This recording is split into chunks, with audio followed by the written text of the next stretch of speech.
Herkese merhaba. Bu videoda Pinot Noir bol olsun şömineli taş evlerini tanıyalım.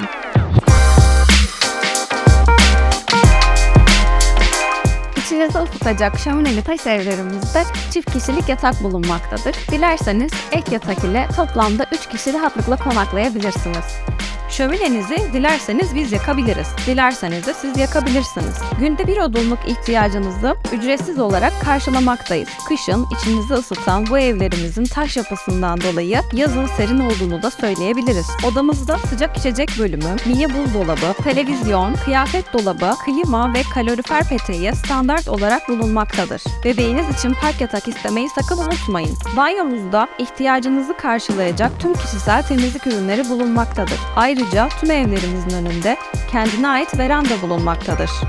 Her detayıyla sizler için tasarlandı. Sevdiklerinizle huzurlu bir tatil için Pinot Noir'a sizleri bekliyoruz.